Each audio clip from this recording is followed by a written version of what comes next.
Hello everybody, good evening and welcome to the United Stands. I'm Mark Goldbridge and this is your latest Manchester United news. We've got some topical stuff about returning injury players, also potentially a new striker coming into United in the summer. We'll talk about that as well. But I've not been on screen all day. I've been in bed, and not in a good way, in a sleep way. No action.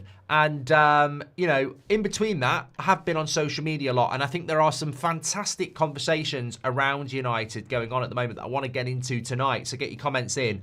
Primarily what we're talking about is, well, partly it was something I started a conversation off in a chat group I wanted to bring in. Also the Paul Scholes thing about Rashford. And then also, I suppose, the third aspect. Did we make a mistake giving the job to Ruben Amorim? You know, we're coming up for a year on. Did INEOS make a mistake? I like Amorim, but have they actually really recruited that manager and given him what he needs? Or have they recruited a manager and not realised what he needs? Also, the second aspect, I suppose, is around players. Delo is back in training today, and it got me thinking on how he's been here for, I think, 8 years now. Luke Shaw's been here about 11 years. We mentioned Lindelof, etc. There's other players. Harry Maguire's been here a long time. They're talking about a new contract with him. What are we waiting for with these players? I suppose is the point I'm trying to make. You know, Paul Scholes came out with some very, very, very big comments around Rashford and how angry he was with him. And I think it raises a point of what are we waiting for? You know, when you deep it, what are we actually waiting for? Is there actually a solution here? I mean, do you see these players as suddenly becoming good enough and consistent? Or are we actually kidding ourselves, just, you know, keeping on this treadmill of pretense that no matter who the manager is, can they get a tune out of these players? So lots to get into tonight. I hope you're feeling better, says Anders. I'm going to see how I go. I feel I can talk without coughing, which is good. Still feel whacked out. Probably is this bloody, what do they call it? Barbara Streisand? No, that's not it. Stratus or something like that. It's a new COVID thing. Probably got that because I don't normally get coughs and sore throats, and you know I've slept so much today. But yeah, it's good to be back, and I certainly watched the morning show. I didn't watch the 2 o'clock show. I was still asleep then, but just feeling a bit run down. But you know what? It's good to have a break. It's really good to have a break. I feel that, you know, I look back at the weekend and the start of the week and I was irritable and feeling down and fed up. And, you know, tomorrow's always a better day. And I'd send that message to everybody, you know, no matter how much the world beats you down, you know, you just got to stick in there and ride it out. And tomorrow's another day. And listen to the people that matter. That's what I would say. Bloody Citizen saying career mode. Yes, mate. I've had bloody COVID. You know what? Let's go play career mode. Read the bloody room. Read the room. Alonso says, if the Chelsea game showed anything, these players are fighting for this manager. 1 or more 2 windows of players will help. People like Belabor. I think this is a good point, Alonso, because yeah, these players are fighting, but are they good enough?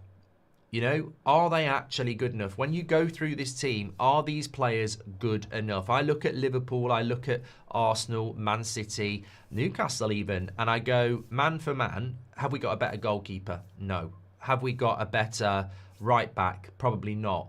You know, have we got a better left back? Not at the moment. And that's the problem. I think, like, what I feel Manchester United's owners do is every time a new manager comes in, you get to repackage the squad, you know?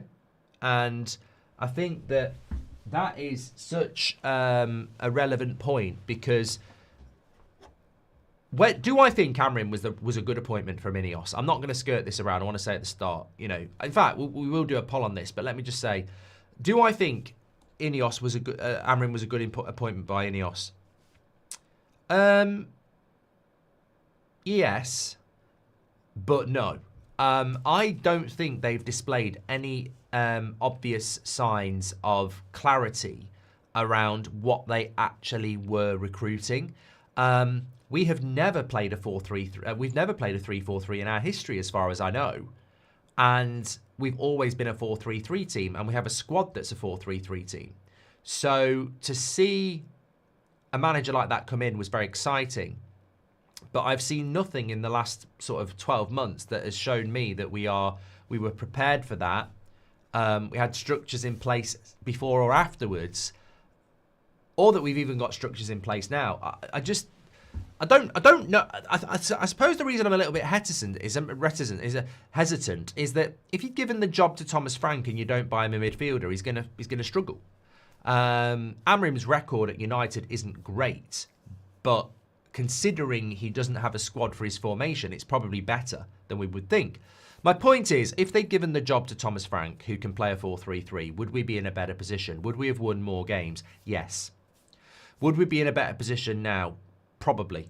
Will we be in a better position in a year's time? I don't know. If Amorim's for the long term, we might end up in a better situation, but I don't actually agree that Sir Jim Ratcliffe and INEOS have done that much in the first 12 months to aid a manager that clearly needed a lot of building pieces very, very early.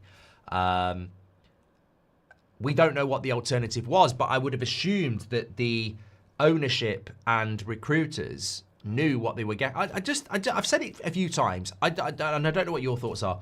I don't really feel that they knew what they were getting with Amorim. I knew what we were getting. I think most of you knew what you were getting because we will have seen Sporting.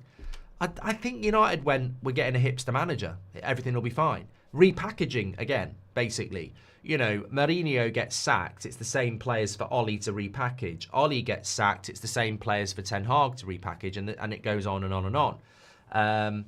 Fundamentally, I think what we need is huge change at Manchester United. And without that, I think that becomes quite, problematic in a sense. So yeah, I think we're certainly looking at that. Hi Mark, hope you feel better soon. I don't think any one party is to blame. Same owners got no backing, manager for being stubborn. Sorry, let me read that properly, Alan. Hi Mark, hope you're feeling better. Thank you. I don't think anyone one party is to blame. Owners got no backing. Owners got not backing, manager for being stubborn, players for not caring. Shame to see my club like this. I mean, look, I don't want to multi-theme this. Ultimately, what I wanted to do was just hit a few topical things first of all. So Dalot is back, and I expect him to be involved in first-team action because Amorim likes him. I suppose that hits a lot of what you're talking about, Alan, the stubbornness. I don't rate Dalot as a first-team player for Manchester United, but I think Amorim may well drop Dorgu for him, to be honest. And it feeds into that same old thing, doesn't it? I think this is a really long project for Manchester United, and I look at the Premier League and I really hope it's going to continue how it is, which is really, really, what's the word? All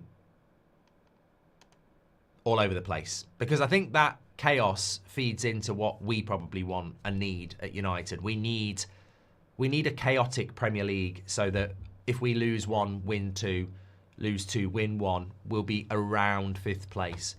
Because I just think that there's too many players in that team that, and not necessarily all of them have been here for a long time, but I think there's too many players at this club that we're still waiting to come good, if you know what I mean.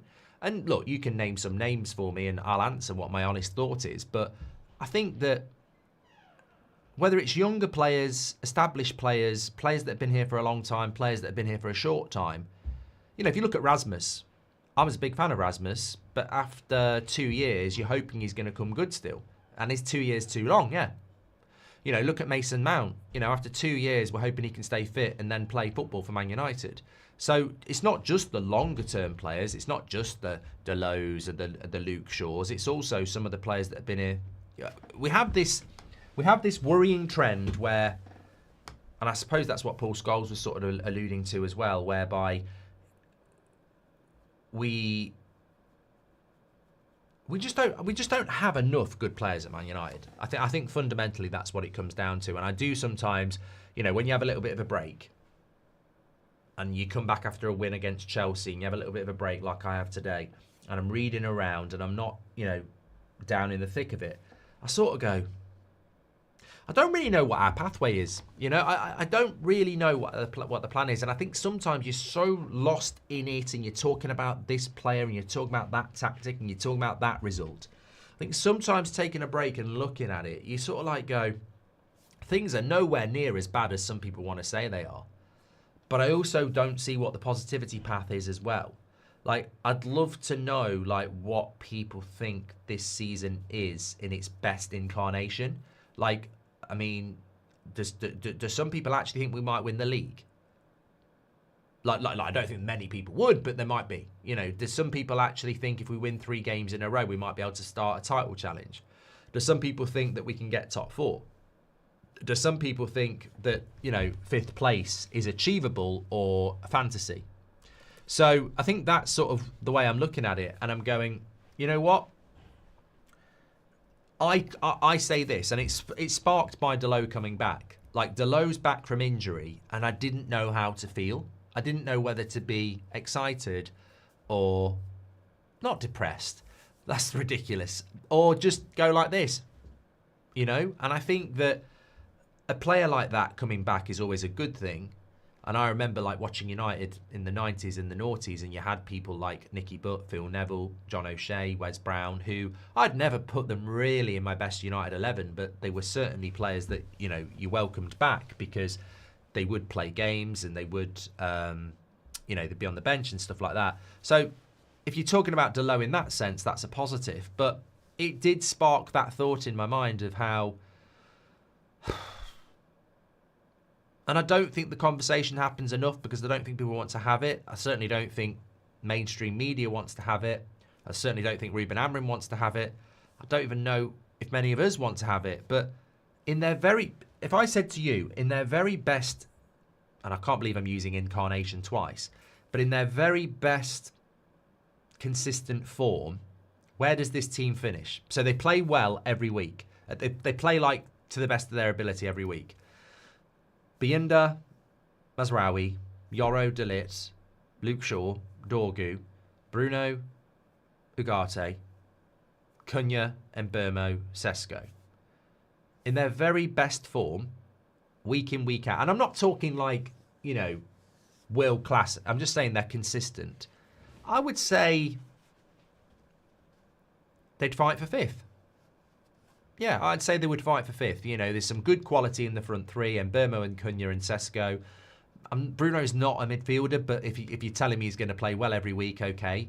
Ugarte, yeah, okay. Yeah, I just think 5th is probably, if everybody plays well consistently, is about what we could do. And then I sort of go, well, if I'm saying that about our best 11, that 5th place, if they're consistent, is the pinnacle, why am I not saying 4th? Why am I not saying 2nd? Because I genuinely believe that Liverpool, Arsenal, Man City, Chelsea are better than Man United, even if Man United play well every week. So 5th place, but I don't think we're going to play well every week. I don't think we're going to be consistent every week. And that takes me back to the point I'm trying to make. What are we waiting for? What are we demanding? I'm not saying we're wrong because we're Manchester United, but what are we actually demanding? You know, are we ever going to get 35 games out of 38 where Bruno Fernandes plays well in the midfield or Ugarte plays well in the midfield? Are we ever going to get, you know, a goalkeeper like Bienda that gives us 30 good games in goal? You know, and I don't think that's achievable for Amorim. I don't want to call it an impossible mission, but I don't actually think it's achievable. And therefore, if he gets 5th place, it would be an incredible achievement because I don't actually think we have those types of players. And I look at the longer term vision and the club, Sir Jim, Amorim, Wilcox, Barada, they hint at this project of a future.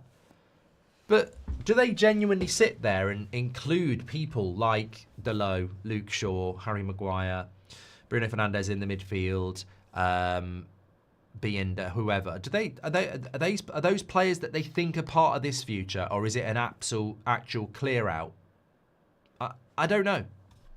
I don't know, and I don't think we have that conversation.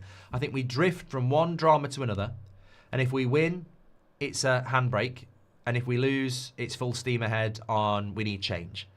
But in our best state, what are we capable of? And I still say, in our best state, nothing higher than 5th.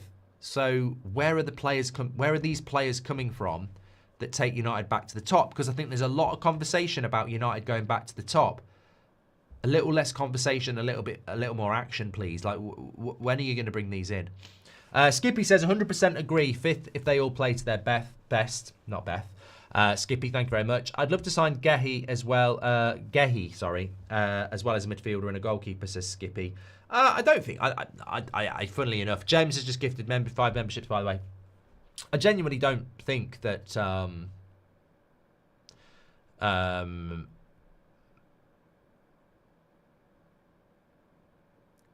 we need a defender.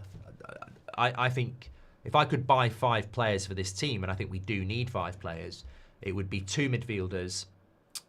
Certainly, I still think a goalkeeper in the absence of knowing what Lammens is all about. But my worry about Lammens is he can't be that bloody good, is he?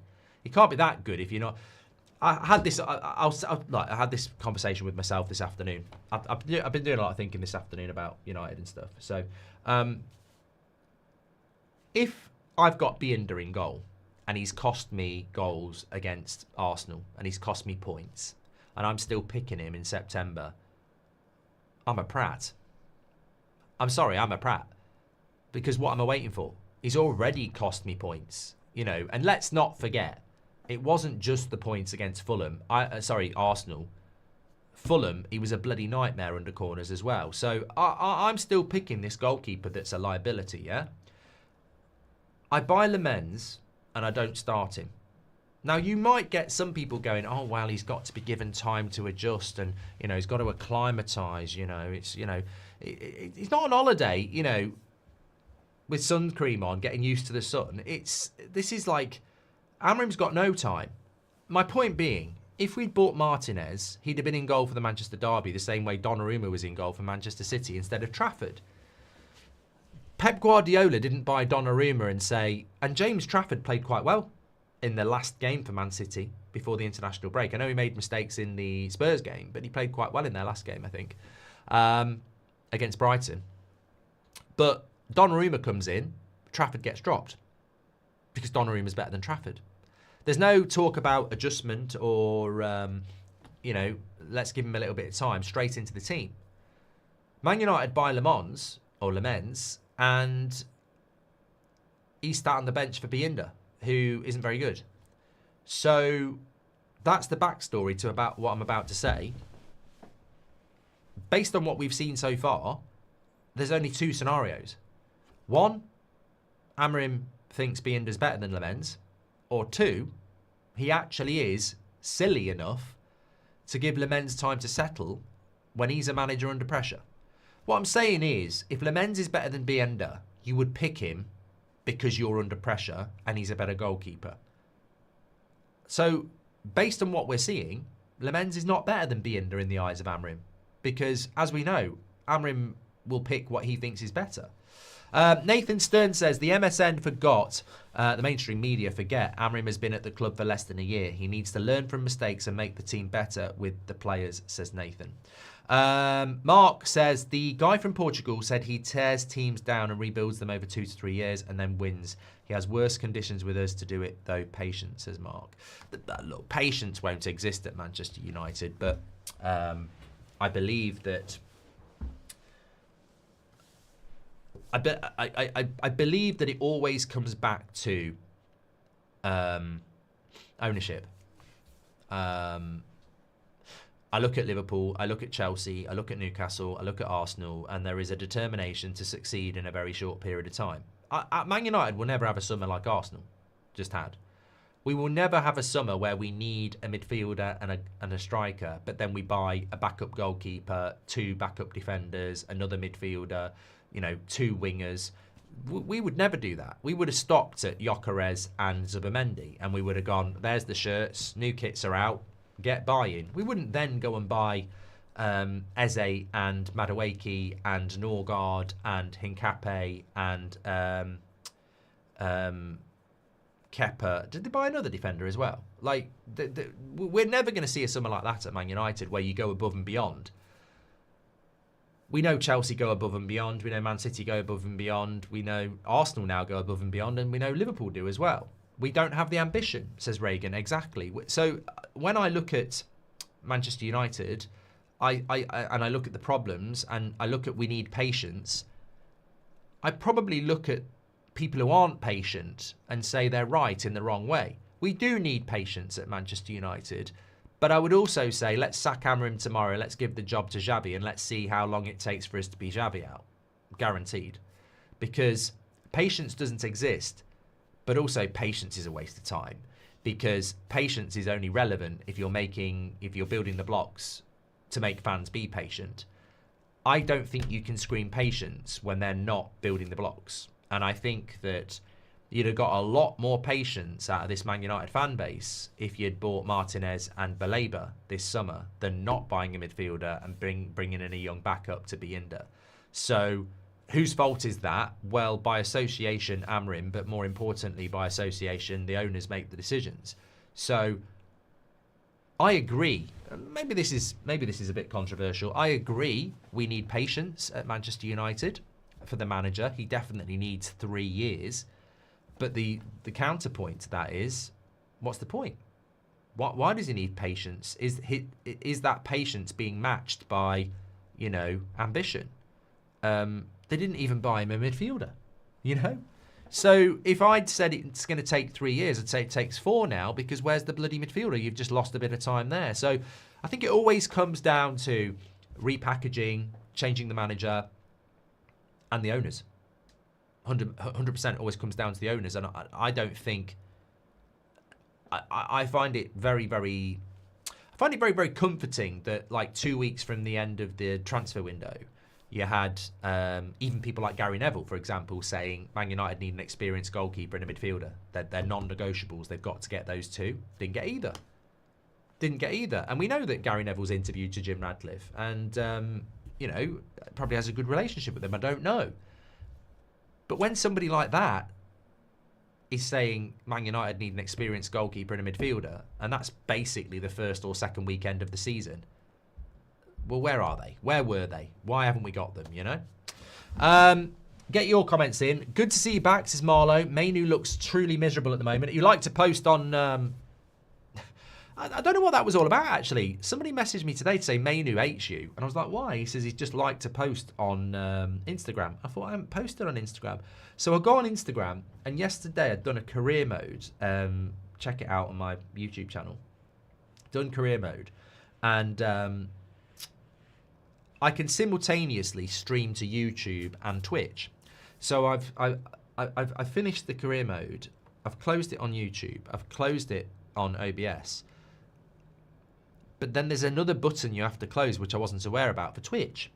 So I continue for 45 minutes to be streaming on Twitch without any knowledge. Now, that's very dangerous. And I'm sure lots of you are going, what do I do at my laptop that if I was being filmed to the nation might cause me problems? Fortunately, I'm not like you. I would turn my camera off as a default. But what I ended up doing was walking out of the room. I was shouting, yes, I'm coming in for dinner now. And I played a draft, which actually got streamed on Twitch as well. And Angry Ginge ended up ringing me and telling me you do know you're live streaming. So anyway, there's an account on Instagram, I think Footy Jokes or something, that clipped the bit where Angry Ginge rang me up and they posted it, and it's had a few views. But Mainoo liked it, and somebody said that means he doesn't like you, and I was like, what? Why does it mean that? Why does it mean he doesn't like me if he's liked a post of me being phoned by Angry Ginge telling me to turn the stream off? He might be liking it because he thinks, not good one, Ginge, for helping out a mate, That guy jokes, give them the shout out. So, yeah, I just prompted me to tell you that story. Anyway, Marlowe says, good to see you back. Mainoo looks truly miserable at the moment. Is there a remedy? Is it solvable? Does he have the right attitude? We can only speculate about Mainoo. I come from a position of bias. It's very similar to Ahmad and Garnacho, and I was proven wrong on Garnacho. Look, there's two things I have to own around players here. I used to call Dembele Dembelant, and I'm surprised nobody's clipped it. I used to absolutely say, do not buy Dembelants. Don't buy Dembelants, Osmani Dembele. He's always injured. He's got breadstick hamstrings. We used to run polls on here, and 80% of us didn't want Dembele. He's just won the Ballon d'Or. So, he just won the Ballon d'Or. You can get it wrong. So, I like Ahmad. I like Mainoo. I liked Garnacho. I said don't buy Dembele. I got it wrong. I actually find comfort in my mortality. I don't want to be right all the time, because I think people who are right all the time end up, out of touch. I think people make mistakes. I think people get things wrong, and it's the ability to own up to that that is important. And I got it wrong on Dembele. I thought he was going to be an injury-prone player. There was reports of him staying up until the early hours playing computer games at Barcelona, and he's obviously matured at PSG. Would his body been able to deal with the intensity of the Premier League? I don't know, but that's not my point. We're talking about Mainoo. So Garnacho, I used to describe Garnacho as the player with the highest ceiling at Manchester United. I was a big fan of Garnacho. I remember going to do the football fill-in at Ben Foster's studio in Leamington 2 years ago, maybe longer. Off camera, he doesn't mind me saying it now. Off camera, oh my God. Garnacho comes up. Ben Foster on Garnacho. Literally, I'm not going to say what he said, and I was quite surprised by it because he's not like that. He went in on Garnacho, and this was 2 years ago. He went in on him, and he absolutely nailed it based on what we know now. And it wasn't based on inside information or anything like that. Maybe it was, I don't know. But he nailed it. Absolutely nailed it in his description of what he thought of Garnacho. One word I will say, whiner. He's going to be a problem in that dressing room, this, that, and the other. And there was a load of other stuff. And I was like, you don't know what you're talking about. He's a brilliant player. He's got loads of talent. He's going to be a superstar, this, that, and the other. And you know what? I don't need to tell that story. I know Ben won't have told it, but he was absolutely spot on. And it always sticks with me how he was absolutely spot on and how I was adamant he was wrong. So we do get things wrong. That's my point. We do get things wrong. And I believe in well, there's only two left now. Garnacho's gone. Rasmus has gone. I know Ahmad wasn't sat on the advertising horde with Garnacho and Rasmus. It was Mainoo, and Ahmad wasn't there, but I include him in that. Two have gone. I really believe in all four. Two of them have gone. I might be right, I might be wrong. Maybe these two I'm going to be right about. But all I can say about Mainoo is that, and I base it on the first season, which culminated in him being part of the Euros team, is that player is ridiculously talented. As an English person, seeing him playing in the Euros for England, really, really talented. That breakout season for Manchester United, really, really talented. I look at that goal against Wolves in the January, at the last minute, brilliant. And that's, I suppose, what I'm latching onto. But it doesn't mean it stays forever, and it doesn't mean it progresses. But that's why I think so many of us are really anxious about Mainoo and his future at Manchester United. Now, what we can't argue is that last season wasn't very good, and this season he's not in the team. But I'm sort of like, I don't know what's going on. I don't know what's going on. Why is it we can't get that player back? Why is it that Erik ten Hag could get the best out of Rasmus, Garnacho and Mainoo, but Amorim can't? Is that because they were young and inexperienced and hungry, and now they're established and they're not? Is it because it's Amorim? Is it because of INEOS? Is it because of favouritism? I don't know. I don't know what it is, but I still believe that Mainoo, at the age that he is, and what he showed in that first year, surely he's got to be a player that's, got a future at this football club. And I don't know whether it's as simple as saying you just got to get your head down and work, because it might not be that. He might be working really, really hard and he's not in the manager's plans. It might be as simple as getting your head down and working and being better than Bruno, and then you've got your place. I mean, look, the way I look at it is, he's 21 in April. It's a World Cup year. I mean, honestly, World Cup year, my arse. I couldn't give a toss if it's a World Cup year, Ryder Cup year, Grand National year. I couldn't give a toss if it's the Olympics year. Well, Manchester United, it's Manchester United year. That's the prime. I would rather see Man United win the Champions League than England win the World Cup. And I've never seen England win the World Cup. I just don't think it will hit the same. I've seen Man United win the Champions League twice. It's amazing. It's pretty good when we win the Prem. But the Champions League's great. So I don't care about the World Cup. He's 21 in April. He's a very, very talented player. All I want to know about Mainoo is that he can be the player we think he can be, and he's going to work hard to be it. And if he becomes it, Amorim will drop Bruno.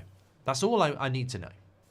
I don't know whether Amorim could tell us that, but if he's better than Bruno, he should start ahead of Bruno. The same way Aiden Heaven should start ahead of Luke Shaw if he's better than him. Shouldn't be any waiting because you're young. Shouldn't be any favouritism going, oh, well, Luke Shaw's, you know, he's experienced, so you've got to wait for your chance. You know, if Fredrickson's better than Maguire, he should be ahead of Maguire. If Ahmad's better than Mbeumo, then Ahmad should play. You know, that's what should happen at Manchester United. You should not have favouritism to the point that, you know, Cobby, I know you're doing really well in training, and I know you think you're better than Bruno, but I'm picking Bruno because he's the captain. And, you know, that's not what I don't want to see. And I think that's the thing that, you know, United fans worry a little bit about is, can he get in the team even if he's playing well?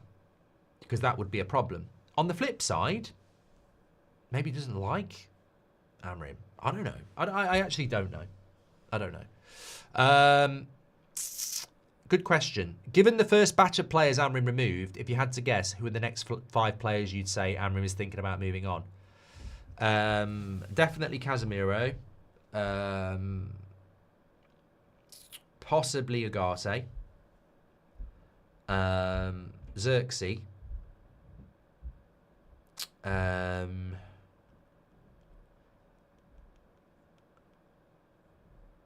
It's hard to know. It's hard to know.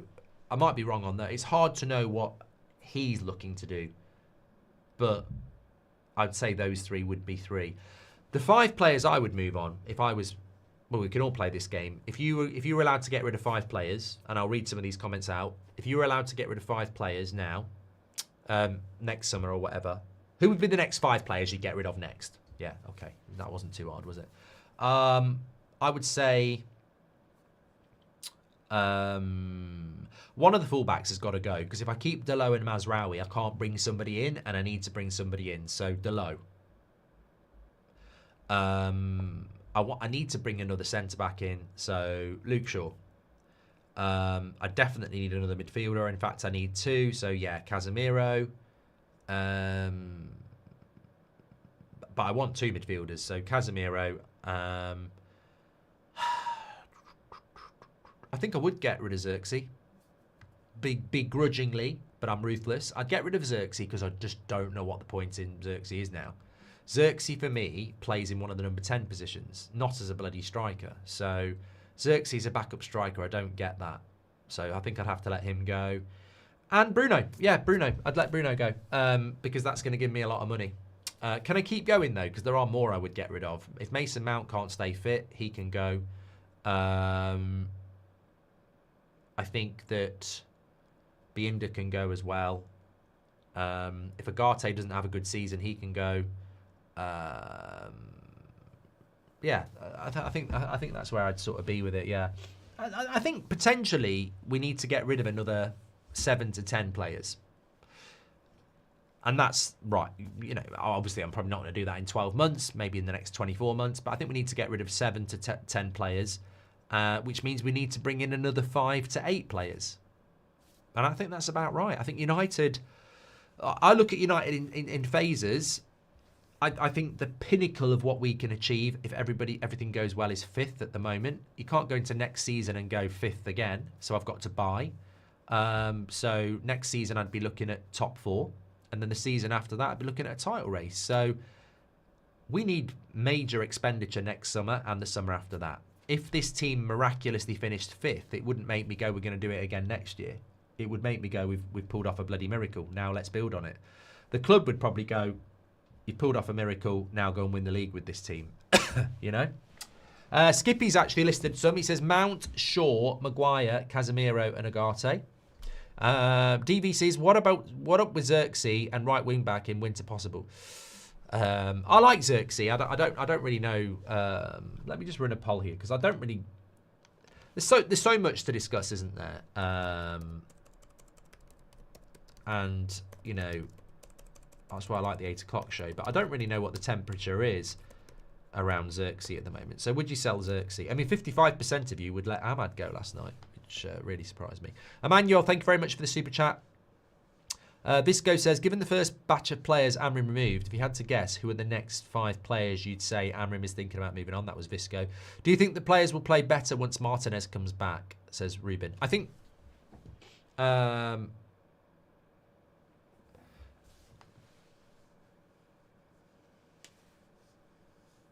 I think Martinez. I've told the story before. That's why I hesitated. I have told it you before.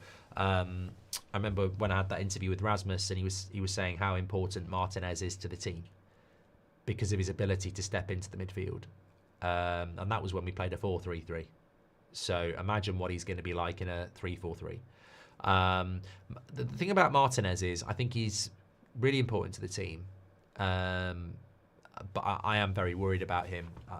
I'm a huge fan of Martinez, and I can't wait to get the Butcher hoodie out and wear it again, but I'm worried. Maybe it's an age thing, but I'm worried because his first injury was nothing. Nothing happened, and he was out for ages. Like, I know something did happen, but his metatarsal just snapped running along. Second time, goes in for a tackle and does his knee. And I don't know. I've watched so much football over the years. I just think sometimes, like he's had 2 major injuries and nothing really happened out of the ordinary. And I just think, you know, is that just 2 freak injuries, or is that like, you know, the story being written? I always remember when we had Cavani and Varane. And you'd have the press conference on a Friday, and even though they'd played in the last game, you'd just be waiting for, yeah, they're out for 3 weeks. And I think Martinez is so transformative to us. I think he's got the right leadership, passion, ability, but he's got to stay fit for, like, the rest of the season if he comes back, you know. Imagine you cancelled Ginger's call and he saw live, says Parker. Saying he needs 3 years and we need... I would never not take a call from Angry Ginge. Come on. Saying he needs 3 years and we need patience. We don't have time because in 3 years he's going to be better than Liverpool, who will be better as well, says Trishan. Yeah, well, we've mentioned that before, haven't we, months ago, that it felt like Project 28. Have you noticed, like, Project 28 hasn't been mentioned again? Yeah, Project 28 was winning the league in 2028. They don't mention it anymore because they know that they've got absolutely bloody no chance. But I think they based Project 28 on everybody else standing still. I think they thought we can build gradually and everyone else will stay the same. And I think they've now seen that Liverpool and Arsenal have just spent $500 million each in one summer, and they're going to do it again and again, and realised we won't. The scary thing about trying to catch up with these teams ahead of us is they're better than us and they're spending more than us. I saw a comment today about how Manchester United's Project 50 or 150, I don't know, 69. They've got so many bloody numbers going around. It's hard to tell. But, you know, it was all about how we've got scouts here, there and everywhere, and we're looking at bringing young players in from all around the world, the best that's out there. And I think, you know, 2 problems with that. 1, there's just no way other clubs aren't doing that. And 2, when do they come to fruition? I think the best signings we've made in a long time are Cunha and Mbeumo because they're 25 and the Premier League proven. How many young players have we brought through in the last 20 years that have turned us into champions? None. So I do sort of look at the strategic way that Man United are looking at things and think, you know, it's all noise really. You need some action. And I think the biggest barrier to success is ownership, but also I think the biggest barrier to success is we're a long way behind everybody else, and every summer they spend more than us, and that doesn't equate to an easy task. If they're already better than us and then they outspend us every summer, how do you catch up? You have to hope that they somehow their better squad gets worse while spending more money than us. So you got to. It's a hard ask. Like I look at Liverpool, champions of England, solve every problem in their team. Man United 15th, don't even buy a midfielder, and here we are going. Amorim needs to be sacked. Not going to get in the top 5. It's clearly the manager, and you're sort of like going, oh, what? Arsenal solve their striker issue and spend on loads of other positions. They finished second last year. We finished 15th. We haven't even bought a midfielder or a proper goalkeeper. Amorim out. Amorim out. Get Amorim out. Get him out. Amorim out. And why is he not finishing second with this squad? Because it's shit. You know? Patience, thank you, Dan. No longer poorly, Bridge. I've had a lot of rest today. I still don't feel great. But, you know, I don't... I think you've just got to... As I say, you've just got to get up and get on with it. And I know I'm going to bed again soon, so... And I've took a load of pills and stuff. Yesterday was a bloody nightmare. I couldn't talk, I kept coughing. I tell you what, though, put me out of action today. Woke up at about 4 o'clock this morning, and I know when you're lying down it can happen, but my throat was like razor blades, so I got up to go to the toilet to get a drink of water, and as I stood up, I went to cough. Oh my God, I felt like, I wouldn't say I felt like I'd been stabbed, because obviously I don't know what that's like, but it was like, you know when you've got it on your chest, and you cough, and it's like you can feel the phlegm. Oh, it was horrible, absolutely horrible, and my throat was killing. I was like, oh my God, this is not good. This is not good. I didn't drink water from the toilet, Daniel. I think there is a strain of COVID going around at the moment, because Beth was saying that her brother's had it as well. So I don't normally get sore throats and cough. I normally get a cold, as many of you will know, but I've hardly had anything wrong with my nose. It's just this bloody horrible cough. But I wouldn't look at me. I can breathe deep. I couldn't do this last night.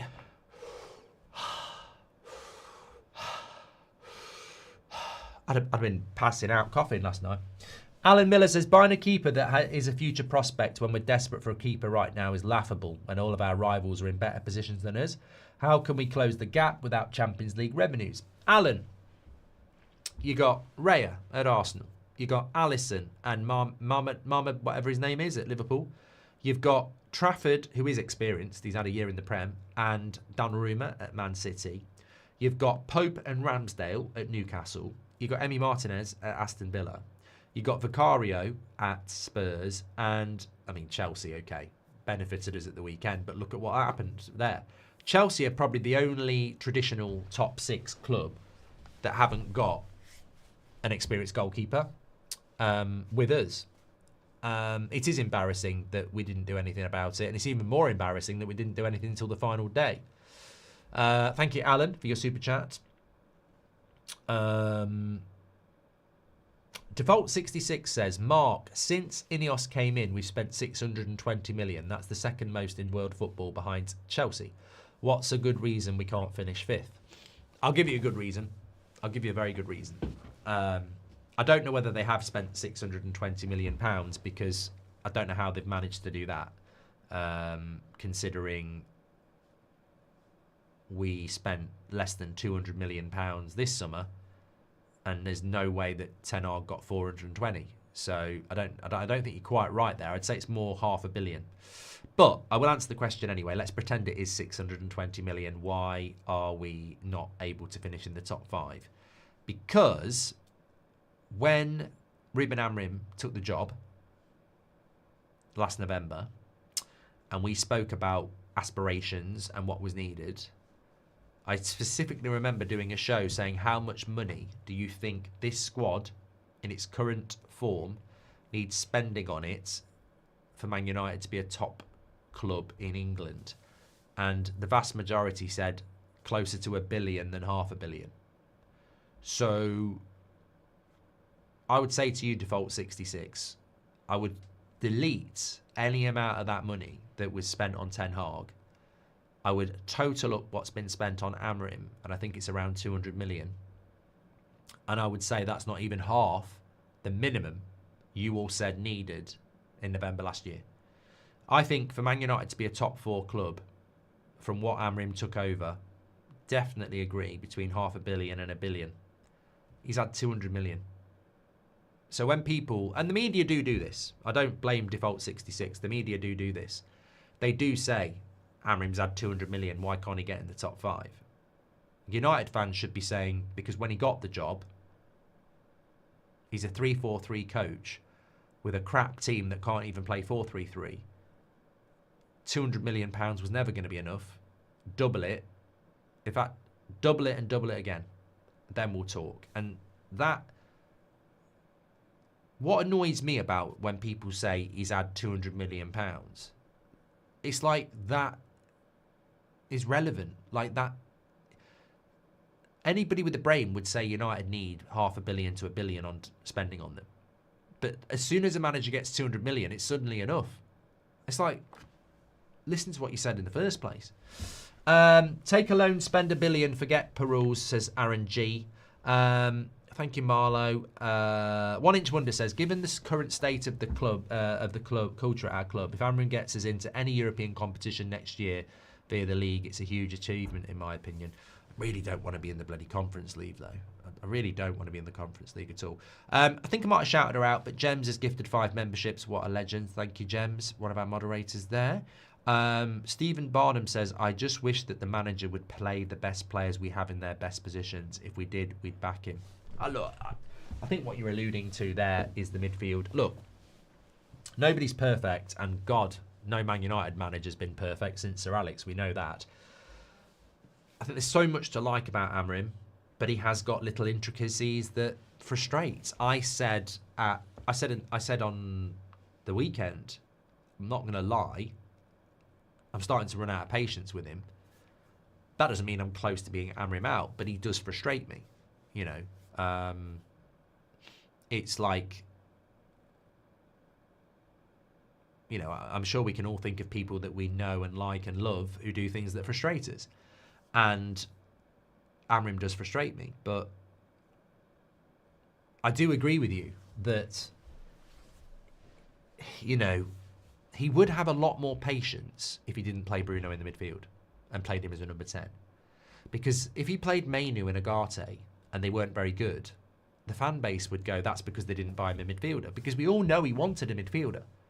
But because he puts Bruno in there, you can't say, well, that's because they didn't buy him a midfielder. Because if they did buy him a midfielder, he'd still play Bruno with them. And I think he's killing his own excuse there. Because we all know that games are won and lost in the midfield.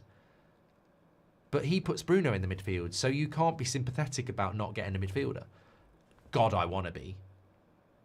You know, I try every show. I'll say they didn't buy him a midfielder. I've probably said it about 4 times in the last hour. But it is hard to sympathise with Amorim not getting a midfielder, even though he needs one, because he'd still play Bruno with them. And that's the problem. I can't be sympathetic about the midfield when he's not playing a midfield that, you know, exposes the problem. What I mean by that is, if he picks his best midfield and the problem's exposed, you go, it's because they didn't buy him a midfielder. But he's not playing the best midfield. He's putting Bruno in there, and sometimes Casemiro in there. And when you've got Agate and Mainoo on the bench, you don't start thinking about buying a midfielder. You start thinking about Mainoo and Agate. If you played Mainoo and Agate and they weren't good enough, I wouldn't be going, well, Bruno and Casemiro should be playing. I'd be going, they should have bought him a midfielder. On the goalkeeping situation, I have some sympathy because he did want Martinez. Look, it's not for tonight, but I still think there's 2 things that might end up. I should almost do predictions. I still think there's 2 conversations that might hit the fan in the next few days, i.e. Brentford. Not convinced he's going to start Sesko up front. Maybe not this weekend, but I think he might drop Dorgu for Delo as well. In light of the team he picked against Chelsea, where it was get as many experienced players in as you can, I just got the feeling he's going to put Delo back at left back. Dragon Guide said, Amorim, if backed, could be the philosophical shift in the club forcing the owner's hand if Ruben makes something of the season. Get well soon, says Dragon Guide. Thank you, mate. Keel Robinson says, Amorim was not the right manager, but he could be if he wasn't so stubborn. No system worked or works for the long-serving team, says Cunny. And choose Amorim to replace heavy-earned players so they don't do it themselves and look stupid.